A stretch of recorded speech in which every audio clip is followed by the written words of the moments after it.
안녕하세요. 혹시 대출을 거절당한 그 순간 이런 생각 해보신 적 있으실까요? 아니, 도대체 왜 나만 안 되는 거지?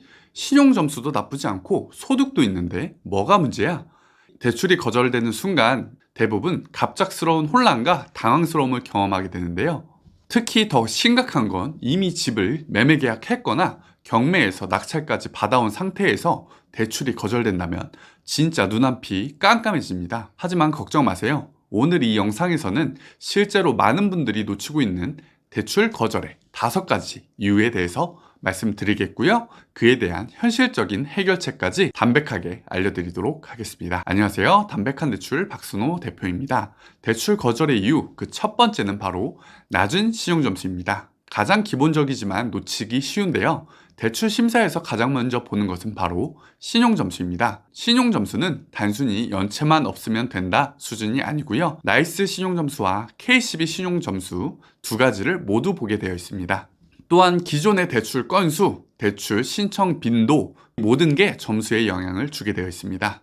특히 이런 경우는 주의가 필요한데요. 최근 몇 개월간 카드론을 사용한 경우 현금 서비스를 사용한다면 좋지 않습니다. 카드론이나 현금 서비스는 그 이용이 간단하기 때문에 단기에 쉽게 사용하실 수가 있는데요. 신용점수에는 가장 큰 악영향을 미치니 꼭 주의해서 사용하시길 바랍니다. 또한 짧은 기간 동안 대출 신청 조회가 과도하게 많은 경우도 불이익을 받으실 수 있습니다. 따라서 팁을 드리자면 필요하신 대출 금액을 미리 정하시고 한 건의 대출이나 두 건의 대출 이내에서 필요한 만큼의 신용대출을 받는 것을 추천드리고요.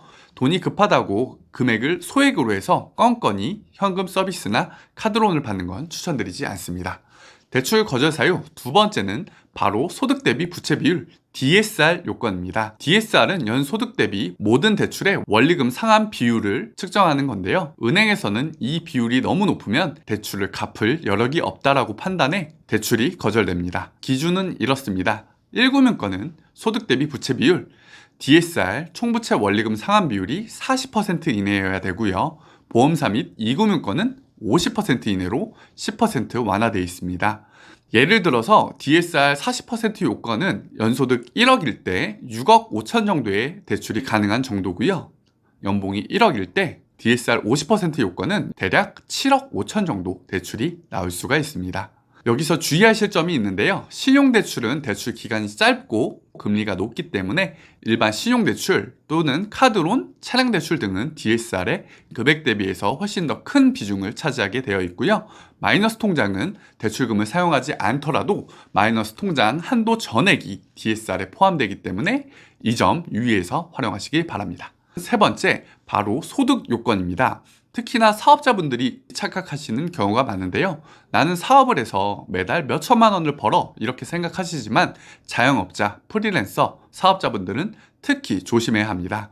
대표적인 오해는 사업자의 매출을 본인의 소득이라 생각하는 것입니다. 즉, 부가가치세 신고 금액을 본인의 연소득이라고 착각하고 제출하게 되어 있는데요. 이 부분은 맞지가 않습니다. 실제 금융기관에서 보는 소득은 소득 금액 증명원 상의 소득 금액, 즉 매출에서 총 비용을 뺀 순이익을 사업소득으로 보게 됩니다. 사업소득자의 경우 2024년 소득금액 증명원 상단에 있는 수익금액이 아니라 하단에 있는 소득금액, 즉 낮은 금액이 은행에서 인정받는 사업자의 인정소득입니다. 많이 하는 착각 네 번째, 담보물의 감정가입니다. 내 집은 한 2억 정도 될 거야 라고 생각하고 대출을 신청했는데 은행의 감정가가 1억 초반인 경우도 있습니다. 당연히 기대한 만큼의 대출이 나오기가 어렵습니다. 은행은 KB 시세, 테크 시세, 실거래가, 시세가 없는 경우 감정평가 등을 통해 담보 가치를 결정하고 그에 따라 대출 한도를 산정합니다.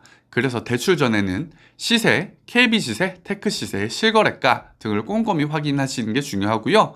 특히나 감정평가 대비 다세대나 다가구 빌라 같은 경우에는 실제 매매가나 호가 대비에 현저히 낮게 측정되는 경우도 있으니 이 점 꼭 유의하시길 바랍니다. 다섯 번째 대출 거절 이유, 대출 목적이 불명확한 경우입니다. 특히 사업자 대출의 경우 대출 자금의 사용 목적이 불투명하면 대출 심사 통과가 어려워집니다.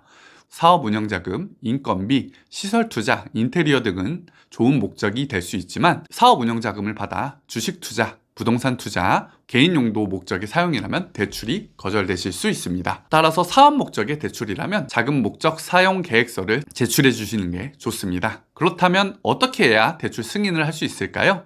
우선 신용점수 관리입니다. 모든 대출에 대해서 단기연체나 장기연체는 금지되어 있고요. 신용카드 사용은 한도액 30% 이내에서 유지하시는 게 좋습니다. 신용카드 한도 풀로 쓰신다면 좋지 않고요.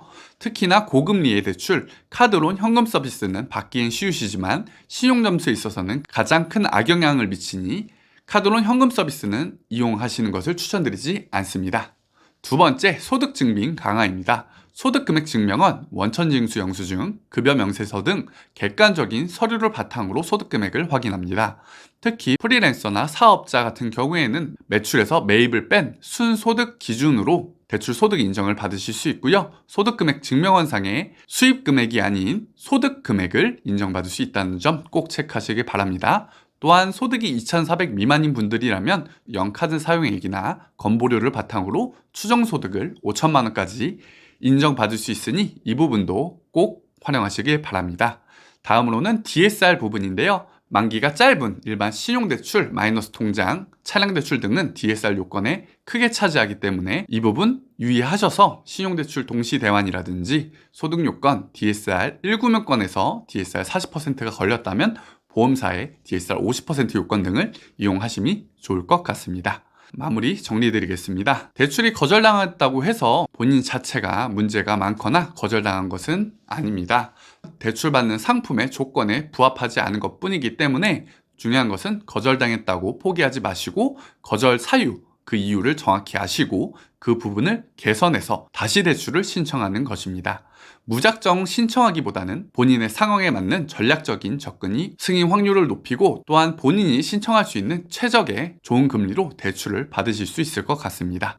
대출 어렵지 않습니다. 대출 거절 등 대출 신청에 대해서 어려움이 있으시거나 다양한 문의가 있으신 분들은 우측 상단에 있는 담백한 대출 연락처로 직접 연락을 주시거나 담백한 대출 카카오톡 채널로 카카오톡 문의 주신다면 저 박순호 대표가 직접 정확하고 빠른 상담 드릴게요. 오늘도 시청해주셔서 감사합니다.